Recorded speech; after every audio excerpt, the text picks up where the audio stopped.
मैं ऐसे 2 से 3 घंटा सड़क पे पड़ा हुआ था। लगभग 5 से 6 घंटा मैं बाहर स्ट्रेचर पे लेटा रहा। मेरा केस स्टडी करने को कोई रेडी नहीं हो रहा था। कितने लोग ने पापा को बोलना शुरू कर दिया था कि आपका बेटा क्या है, आपका बेटा तो एक डेड बॉडी है। बस अब मेरी लाइफ हो गई। मुझे लगता था ज़िंदगी का अंत यही है। मेरा जो सपना था कि मैं घर के ऊपर बर्डन नहीं बनना था, मुझे अपने पैरों पे खड़ा होना था।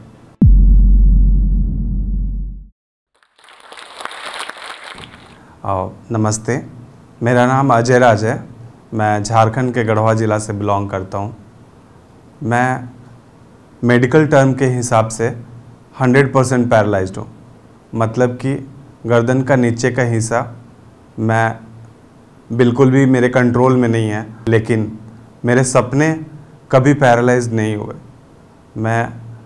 जो मेरे सपने हैं वो हमेशा 110% स्ट्रॉन्ग रहे हैं और आज इस सपने के बदौलत ही मैं जो स्टॉक के मंच पे अपनी कहानी सुनाने वाला हूँ। मैं बचपन से पैरालाइज नहीं था। मैं बचपन से आप जैसों की ज़िंदगी जी रहा था। मैं हंसता था, खेलता था, दौड़ता था, मैं बाइक चलाता था। मैं एक कराटा मैन था। मैं डिस्ट्रिक्ट लेवल पे कराटे खेला था। स्टेट लेवल में मेरा होने वाला था। तभी मेरा एक्सीडेंट हुआ। तब मैं 15 साल का था और 10वीं का एग्ज़ाम पास किया था। मेरे घर वाले बहुत खुश थे कि लड़का बड़ा हो रहा है और 10th पास कर गया है, तो हो सकता है घर की जिम्मेदारियां आगे चल के जल्दी संभालना शुरू करेगा। लेकिन कुछ पता नहीं था कि अगला कदम क्या होगा। 10वीं से 11वीं की ओर मैं बढ़ रहा था, लेकिन भगवान ने कुछ अलग सा रास्ता बना रखा था जो मुझे नहीं पता था। और एक रोज़ मैं अपने दोस्त के साथ, अब मेरे 3 दोस्त थे जो मेरे क्लोज़ थे, और मैं अपने दोस्त के साथ किसी दोस्त से मिलने गया था। आते वक्त ट्रक ड्राइवर ड्रंक किया हुआ था और सामने से हिट किया और मैं वहीं गिर गया। मैं ऐसे 2 से 3 घंटा सड़क पे पड़ा हुआ था। पास में एक मुझे याद है कि समोसे की दुकान थी। वहाँ से लोग दौड़कर आए भी तो कोई छूने को रेडी नहीं था। लोग देख के बस हट जा रहे थे। कोई रेडी नहीं था कि नहीं पुलिस केस हो जाएगा या कुछ हो जाएगा। जिस ट्रक वाले ने धक्का मारा वो भी भाग गया था। By luck, by god grace, उस दिन पुलिस राउंड करके आ रही थी। उन्होंने देखा मुझे और उन लोगों ने लेकर मुझे हॉस्पिटल में आए, जो गढ़वा का गवर्नमेंट हॉस्पिटल है। वहाँ पे जब मैं आया तो डॉक्टर अवेलेबल नहीं थे, लेकिन थोड़ी देर में डॉक्टर आ गए थे। उन्होंने बोला कि सबसे पहले एक्सरे कराना होगा, क्योंकि ऐसे कुछ पता नहीं लग रहा है। मैं बेहोश था, मुझे नहीं पता था कि क्या हो रहा है मेरे साथ, नहीं हो रहा है। लेकिन मुझे बाद में पता चला कि मैं कुछ कुछ बोल भी रहा था, जो मुझे आज तक याद नहीं आया कि मैं क्या बोल रहा था। और डॉक्टर ने मेरा एक्सरे किया तो उन्होंने बोला कि इनका गर्दन का हड्डी टूट चुका है, तो हमारे यहाँ तो कोई इलाज नहीं है, तो आप इनको पटना लेकर जाओ, क्योंकि वहाँ पे एक अच्छा हॉस्पिटल है, वहाँ पे इलाज हो सकता है। डॉक्टर ने मुझे पटना रेफ़र कर दिया और बोला कि आप पटना चले जाओ लेकर इनको, जितना जल्दी लेके जा सकते हो। लेकिन जितना जल्दी नहीं था पॉसिबल, क्योंकि मेरे पापा मेरा डॉक्यूमेंट्स लेकर एक बड़े शहर में गए थे, रांची, जो कि गढ़वा से 250 किलोमीटर दूर है। तो पापा मेरे थे नहीं, घर में कोई इनकम करने वाला और नहीं था सिवाय पापा के। तो पापा मेरे 11th का एडमिशन कराने के लिए सारा डॉक्यूमेंट्स लेकर गए हुए थे और मैं इधर एक्सीडेंट कर गया। ऐसे में हम लोग को आज भी गढ़वा से पटना जाने के लिए सिर्फ एक ट्रेन है, पलामू एक्सप्रेस। शायद वो विरासत में मिली है। तो उसी ट्रेन से रात के 8:30 बजे मुझे ट्रेन में बैठाया गया। पापा के दोस्त लोगों ने मम्मी को पैसा दिया, कोई 10,000, कोई 20,000, कोई 5,000, ऐसे करके पैसा इकट्ठा करके मम्मी ली और मम्मी मुझे लेकर पटना आई। पापा रास्ते में मिले, पापा भी साथ में पहुँचे पटना। तो मैं पहुँचा पटना और पटना में एक नर्सिंग होम में एडमिट हुआ। और उस नर्सिंग होम की खासियत या बुरी बात जो भी बोलो कि वहाँ पे सिर्फ 2 रूम हैं और जो डॉक्टर है वो पॉलिटिशियन था। तो उसको बस पैसे बनाने थे मुझे रोक के। उसने मुझे एडमिट तो कर लिया, उसने मेरा एमआरआई तो करा लिया, उसको पता हो गया कि मुझे चोट क्या लगी है, लेकिन वो बस एक ही बात बोलता था। वो ये बोलता था कि आपका बेटा लाइफ में कुछ भी नहीं करेगा और चल नहीं सकता और कहीं इलाज नहीं है, जो इलाज है वो मैं ही करके दूंगा आपको। पापा को सुन के ये सब बहुत हैरानी हुआ था, क्योंकि पापा की उम्मीदें थे कि मैंने अपने भाई को पढ़ाकर इंजीनियर बनाया है, तो मैं अपने बेटा को उससे ऊपर लेवल पे लेकर जाना चाहता हूँ। उनको क्या पता था कि बेटा को स्पाइनल कॉर्ड में चोट लगेगा और बेटा व्हीलचेयर पे आ जाएगा। पापा बहुत रो रहे थे, पापा मम्मी सब हालात बहुत ख़राब थे, बहुत रो रहे थे। और मुझे तो पता ही नहीं था, मेरे तो गर्दन में इतना दर्द होता था कि मैं गर्दन उठाने का प्रयास तो कर रहा था लेकिन उठता नहीं था। तीसरे दिन जब डॉक्टर आया मेरे पास, तो डॉक्टर से मैंने पूछा कि मैं कब तक ठीक होऊंगा। डॉक्टर ने बोला अभी कम से कम 15-16 दिन देखेंगे, फिर हम आपको बताएंगे। मैंने बोला 15-16 दिन? पागल हो आप? 15-16 दिन ऐसे बेड पे रहूँगा मैं? नहीं, मुझे नहीं रहना। मैंने पापा को बोला किसी और जगह लेकर चलो, मुझे बहुत दर्द हो रहा है गर्दन में। और उस डॉक्टर ने ट्रेक्सन लटकाया था 8 kg का, और मेरे गर्दन को बोला था ऐसे स्ट्रेट रखना है, ना ऐसे हिला सकते हो ना ऐसे हिला सकते हो, कुछ भी नहीं। और बहुत दर्द होता था, मैं थोड़ा सा भी इधर उधर हिलाता था तो बहुत तकलीफ़ होती थी। और जब डॉक्टर ने बोला 15 दिन, तो मैं और रोने लगा। पापा मुझे चुप कराते थे, रोते थे। मम्मी मेरी अलग हट के रोती थी मेरे से, क्योंकि उसको लगता था कि मैं बेटा के सामने रोऊंगी तो बेटा भी रोएगा। पापा के कज़न ब्रदर हैं दिल्ली में, उन्होंने एम्स के डायरेक्टर से फ़ोन कराया था कि उस नर्सिंग होम के डॉक्टर को कि आप अगर पेशेंट को केस नहीं ले सकते हो तो आप प्लीज़ डिस्चार्ज करो, नहीं तो आपको फाइल केस हो जाएगी। तो फिर पटना वाले डॉक्टर ने एम्स में रेफ़र कर दिया। एम्स के हॉस्पिटल में लगभग 5 से 6 घंटा मैं बाहर स्ट्रेचर पर लेटा रहा। मेरा केस स्टडी करने को कोई रेडी नहीं हो रहा था। क्यों? क्योंकि उस दिन र्यूमर फैला हुआ था कि बॉम्ब फटने वाला है, और कोई रेडी नहीं हो रहा था मुझे टच करने को, मेरे पास आने को। मुझसे कोई पूछने वाला नहीं था। पानी पीना था, उसके लिए भी नहीं था कोई कि हाँ लोग भाग रहे थे, एक कोई इधर भाग रहा है, कोई उधर भाग रहा है।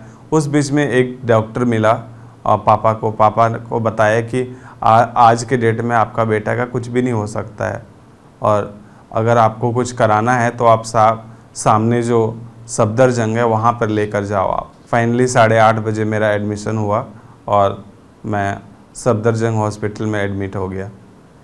1 जुलाई 2006 को मेरा एक्सीडेंट हुआ था और मैं 19 जुलाई को सफदरजंग में पहुंचा था। 19 जुलाई से 29 जुलाई तक मैं ऐसे क्योंकि कोई भी सर्जरी करने के पहले उसके फॉलोअप टेस्ट होते हैं, बहुत सारे टेस्ट होते हैं, तो सब टेस्ट ख़त्म होते होते 29 जुलाई हो गया। 29 जुलाई को मेरा सर्जरी का डेट था। मुझे वो टाइम याद है, 1 जुलाई से लेके 29 जुलाई तक मैं सोया नहीं था। मेरा सर्जरी हो गया सफदरजंग में और सर्वाइकल कॉलर लग गया था। सर्वाइकल कॉलर लगा के डॉक्टर ने बोल दिया था 10 दिन के बाद आपको डिस्चार्ज कर देंगे। सर्जरी के बाद मैं बात करना थोड़ा थोड़ा शुरू कर दिया था। मैं पहले इतना बात भी नहीं कर सकता था। मैं दिल्ली से डिस्चार्ज होके वापस घर चला गया।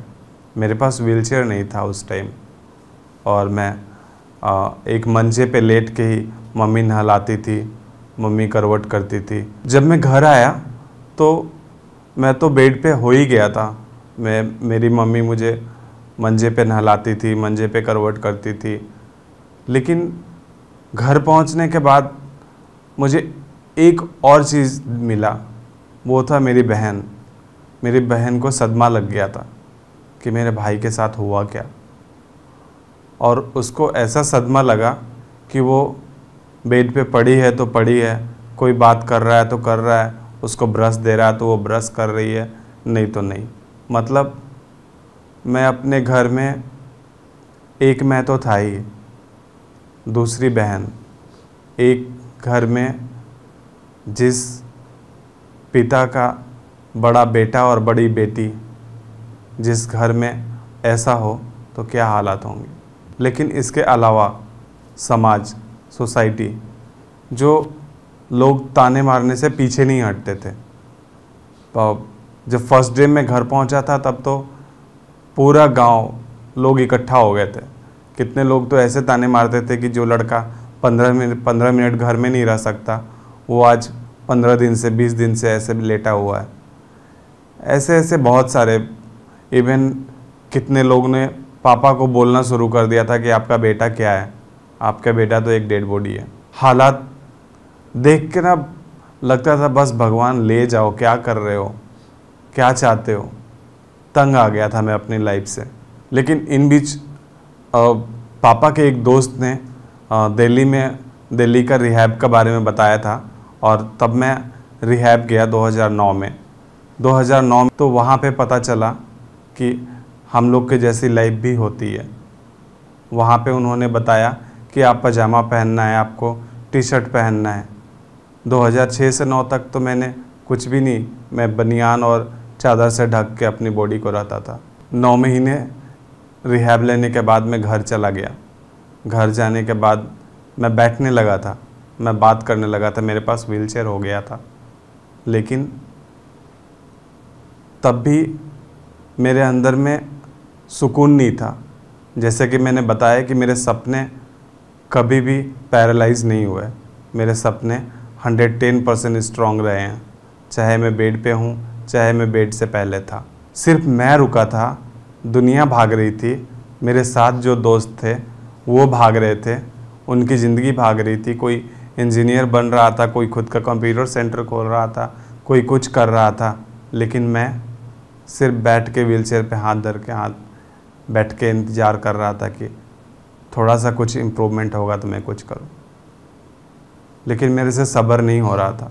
मैं बाहर के लोगों को देखना चाह रहा था। मैं बाइक चलाता था, मुझे था देखना था कि लोग बाइक चलाते कैसे हैं। तो मेरे मन में बाहर निकलने का जिज्ञासा हुआ और मैं रोड पे बैठना शुरू किया। जब मैं फर्स्ट डे पहुंचा रोड पे, मेरे घर के आगे रोड है, उसके आगे एक छोटा सा ग्राउंड है, तो मैं फर्स्ट डे रोड पे बैठा था। जब मैं फर्स्ट डे रोड पे निकला, आधा से ज़्यादा लोग सारे मेरे पास आ गए। ओहो अजय, तुमने तो ज़िंदगी बर्बाद कर लिया, तुमने तो ये किया, ऐसे नहीं करना चाहिए था, तुम उस दिन नहीं जाता तो क्या होता। बहुत सारे, मतलब ताने सुन सुन के अब अच्छे भी लगने लगे हैं कि ताने क्या होते हैं, बट इट्स अ पार्ट। तो मैंने 1 दिन सुना, 2 दिन सुना, 3 दिन सुना, मैंने बोला चलो ठीक है, आप सुनने का आदत डाल लो। और फिर मैंने एक बात देखा, ताने सुनाने वाले तो आते थे, वो थोड़ा रुक कर जाते थे। उनको 10 मिनट 15 मिनट ताने मार के कुछ अपनी कहानी बता के जाते थे। फिर मैंने प्लान किया कि मैं व्हीलचेयर पे बैठ के अगर रोड पे बैठ सकता हूँ तो मैं एक चेयर लगा देता हूँ। जो भी ताना मारने आएगा या जो भी बात करने आएगा, एटलीस्ट वो मेरे पास 10 मिनट बैठेगा। क्योंकि मैं थोड़ा डिस्टेंस चाहता था घर से। मैं भी चाहता था कि मेरे भी दोस्त आएँ और मेरे साथ बैठें, मैं भी कुछ शेयर करूँ, वो भी कुछ शेयर करे अपने लाइफ। तो ऐसे लाइफ बड़ी इजी होती है। तो मैं अपने दोस्त मैं रोड पे चेयर रखना शुरू किया। एक चेयर रखा, उस दिन एक आदमी आया और फिर अगले दिन कोई नहीं आया। तो 2-3 दिन तक ऐसे कोई नहीं आया। फिर मैं ग्राउंड में चला गया। ग्राउंड में, जो मेरे घर के आगे एक छोटा सा ग्राउंड है, वहाँ पे मैंने 3 चेयर लेकर गया। फर्स्ट डे 3 चेयर लेकर गया तो देखा मैंने 3 के तीनों फुल थे, एक और खड़ा था। तो एटलीस्ट 3 लोग बैठ के मेरे साथ 15 मिनट 20 मिनट बातें करते थे, तो मुझे अच्छा लगता था कि मैं कम से कम बाहर निकल के लोगों से बात कर रहा हूँ। कोई मेरे पास 15 मिनट बैठना शुरू कर रहा है, कोई मेरे साथ बैठना चाहता है, तो मुझे बहुत अच्छा लगने लगा कि हाँ, इस सोसाइटी में शायद मैं कुछ करूँगा। और मेरे अंदर बहुत सारे प्लान चल रहे थे। 3 चेयर से मैंने 6 चेयर बढ़ाए, 6 चेयर से मैंने 7 चेयर बढ़ाए, तो लास्ट मेरा 7 चेयर था। और 7 चेयर में मैंने देखा कि लोग 35 मिनट 45 मिनट्स पे मेरे लिए निकालते थे। कुछ लोग होते थे जो 1 घंटा भी बैठते थे। तो बाहर बैठकर ऐसे मैंने फ्रेंड सर्किल बढ़ाए अपने, और वो मेरे काफ़ी अच्छे फ्रेंड्स बन गए। तो फ्रेंड्स बन गए तो उनको मैं बोलता था कि समय आने पे काम तो दोगे, बात करते मैं ऐसे भी बोलता था। तो वो बोलते थे हाँ हाँ क्यों नहीं। तो मैंने उनको बोला यार एक मेरा काम कर दो, मैं ना 11th में एडमिशन कराना है, तो मेरे डॉक्यूमेंट्स ले लो और प्लीज़ जाके एडमिशन करा दो। तो वो लोग बोले बस भाई इतनी छोटी सी बात, हाँ हाँ कराते हैं ना। और मेरे दोस्त लोगों ने 11th में मेरा एडमिशन करा दिया। तो 2006 से 2010 तक मैं अपने हाथ चलने का इंतज़ार कर रहा था। 2010 में मेरा एडमिशन हो गया 11th का, और 11th का एडमिशन हुआ। 11th के एडमिशन में भी बहुत परेशानियाँ आई। मैं प्रिंसिपल या जो भी है, कोई लोग रेडी नहीं हो रहा था कि व्हीलचेयर पे कैसे करोगे, नहीं हो रहा था। काफ़ी स्कूल्स गया मैं, लेकिन एक स्कूल में मेरा एडमिशन हुआ। और 2011 में मेरा 11 कंप्लीट हुआ, 2012 में मेरा 12th कंप्लीट हो गया। तो बाय गॉड ग्रेस 2012 में जब मेरा 12th कंप्लीट हुआ तो I was the topper in my school. ऐसे करके मैंने अपना ग्रेजुएशन 2015 में कंप्लीट किया। कि हम जैसे जैसे आगे बढ़ते हैं, जैसे जैसे हमारी उम्र बढ़ती है, हमारी सोच विकसित होती है, हमारे घर वालों के ऊपर रुझाव होता है कि नहीं, घर के ऊपर शायद मैं भी कुछ कर पाता। पापा मेरे इतने साल से मेरे ऊपर पैसे खर्चे कर रहे हैं, और मुझे था कि नहीं, मुझे भी अपने पैरों पे खड़ा होना है, मुझे एक जॉब चाहिए था। लेकिन मैंने काफ़ी जगह ट्राई किया, मैंने 2-3 जगह गवर्नमेंट भी एग्ज़ाम दिए, लेकिन कहीं कुछ नहीं हुआ, क्योंकि मेरी डिसेबिलिटी 100% थी। और एक दो जगह 3 जगह रिज्यूम भी भेजा, तो लोगों ने 100% डिसेबिलिटी देख के ओहो रिजेक्ट 100% में क्या करेगा, कुछ नहीं। तो 100% को मैं 98% बनाया अपने एजुकेशन के थ्रू, और अपने लाइफ को मैंने और आगे बढ़ाना सोचा। तो तभी 1 साल के बाद मुझे पता चला कि LPU में फ्री एजुकेशन मिल रहा है। तो मैं बोला चलो, घर से बाहर रहने का मौका मिलेगा और घर से थोड़ा परेशानियां कम होंगी। मेरा कज़न ब्रदर मेरे साथ रेडी हुआ कि मैं जाऊंगा, और मेरा कज़न ब्रदर 6-7 साल से मेरे साथ रहता है। मैं LPU गया, बट तब वहाँ पे फ्री एजुकेशन का था। बट जब मैं वहाँ भी जा रहा था तो मुझे घर से पैसा लेने का 1 रुपये भी अंदर से इच्छा ही नहीं होता था कि मैं पैसा क्यों और बर्बाद करूं, क्योंकि ऑलरेडी बहुत पैसा लग चुका था, लगा चुके थे पापा। तो LPU जाने के लिए भी मुझे किसी से मैंने स्पॉन्सर कराए थे, जो 15,000 लेकर गया था मैं। तो 3 महीना तो निकल गया, 3 से 6 महीना निकल गया। बट उसके बाद मैंने जब दोबारा उनसे रिक्वेस्ट किया था तो वो एग्री नहीं हुए थे। तो मुझे फाइनेंशियल कंडीशन ठीक नहीं थे, तो वापस मुझे घर आना पड़ा, LPU छोड़ दिया मैंने। तब मुझे लगा कि बस अब मेरी लाइफ हो गई। मुझे लगता था ज़िंदगी का अंत यही है। घर आने के बाद एक तो लोग ताने मारते ही थे कि ज़िंदगी बर्बाद कर लिया और दूसरा ताना शुरू हो गया था कि कब जाना है वापस, क्योंकि लोगों को पता चल गया था कि मैं LPU में पढ़ रहा हूँ। तो लोगों का क्वेश्चन यही था कि वापस कब जा रहे हो, कब ज्वाइन कर रहे हो। तो मेरे पास उसका कोई जवाब ही नहीं था। मन करता था बस ज़िंदगी यहीं ख़त्म कर लूँ। इस बीच में मैंने एक बार पॉइज़न भी खा लिया था, sorry, I am not sharing that कि कैसे खाया मैंने, बट मैं हार गया था ज़िंदगी से अपना। मुझे था कि बस ज़िंदगी ख़त्म कर दूँ, नहीं चाहिए अब। ग्रेजुएशन करके मास्टर डिग्री के लिए गया भी तो वहाँ पूरा नहीं हुआ, तो मैंने बोला नहीं, मैं कुछ नहीं करूँगा अब, बस जो होगा भगवान के नाम पे छोड़ दो। और मैंने छोड़ दिया। 2016 में चंडीगढ़ में एक सेंटर ओपन हुआ, चंडीगढ़ स्पाइनल रिहैब। उस सेंटर में एक मैम थी, परम मैम, जो मेरी काफ़ी पुरानी फ्रेंड थी। तो बीच में जब मैं एलपीयू था तो चंडीगढ़ स्पाइनल रिहैब आया था 1-2 बार, और मैं देखा था कि यहाँ पे काफ़ी जो ज़िंदगी है वो काफ़ी डिफरेंट ज़िंदगी है। यहाँ पे व्हीलचेयर वालों को जॉब भी मिली, और इंडिया में शायद ही ऐसा कोई सेंटर है जहाँ पे व्हीलचेयर वालों की इतनी इज्जत है, जहाँ चंडीगढ़ स्पाइनल रिहैब में है।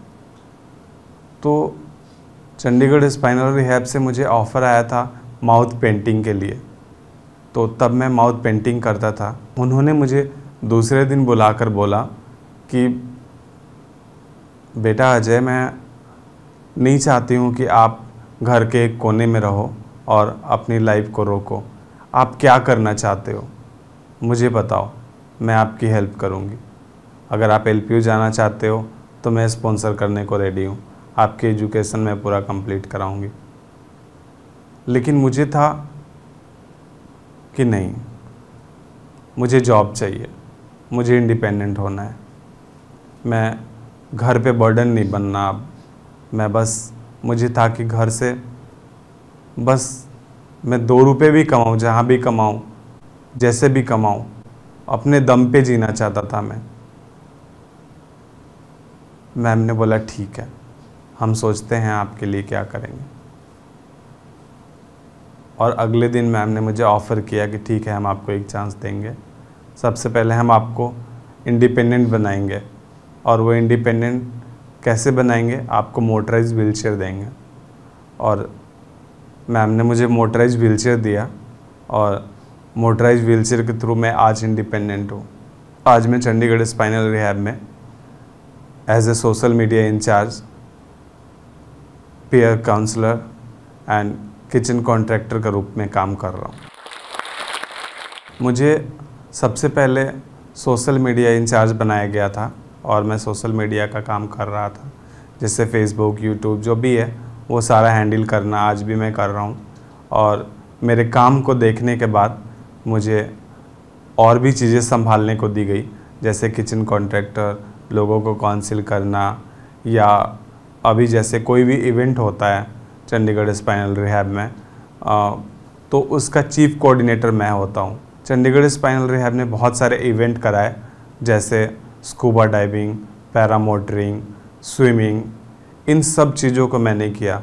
According to Google, scuba diving जो मैंने किया है ओपन वाटर में किया है, पौंडीचेरी समुद्र में किया था मैं जाके। और अकॉर्डिंग टू गूगल मेरी जो इंजरी लेवल है C4 इंजरी लेवल में इंडिया में कोई भी नहीं है जिसने स्कूबा डाइविंग ओपन वाटर में किया है। साथ साथ मैं एक गेम खेलता हूँ, बोसिया, जो एक इंटरनेशनल गेम है जो हम जैसे हायर डिसेबिलिटी के लोग खेलते हैं। इस गेम को मैं 2 बार नेशनल जीता हूँ, बोसिया इंटरनेशनल भी रिप्रेजेंट किया हूँ मैं इंडिया। अभी 2021 में दोबारा मैं नवंबर में इंडिया रिप्रेजेंट करने वाला हूँ। मेरा जो सपना था कि मैं घर के ऊपर बर्डन नहीं बनना था, मुझे एक जॉब चाहिए थी और मुझे अपने पैरों पे खड़ा होना था, और आज मैं खड़ा हूँ। अगर आप भी इस वीडियो के एंड तक पहुंच गए हैं तो मेरी तरह ही आप भी इंस्पायर जरूर हुए होंगे। आपको भी मोटिवेशन मिली होगी अपने सपनों को पूरा करने की। दोस्तों, सपने तो हम सभी देखते हैं, लेकिन हम में से कुछ ही लोग अपने सपनों को पूरा करने में सक्सेसफुल हो पाते हैं। मैं आपको बताना चाहती हूं कि जो भी इंसान अपने गोल्स को अचीव करने में सक्सेसफुल होता है, उन सभी में कुछ कॉमन स्किल्स होती हैं, जैसे कि अच्छी कम्युनिकेशन स्किल्स, जो कि स्पोकन इंग्लिश से आती हैं, और दोस्तों, हम सभी इस स्किल को मास्टर करके अपनी लाइफ में आगे बढ़ सकते हैं जोश स्किल्स ऐप के साथ। इस ऐप में हम 1 by 1 वोकैबुलरी के नए वर्ड्स, ग्रामर प्रैक्टिसेस, रीडिंग और राइटिंग प्रैक्टिसेस के साथ साथ अपने जैसे अन्य हजारों स्टूडेंट्स के साथ ऑनलाइन इंग्लिश में लाइव बात करके अपनी इंग्लिश को वर्ल्ड क्लास बना सकते हैं।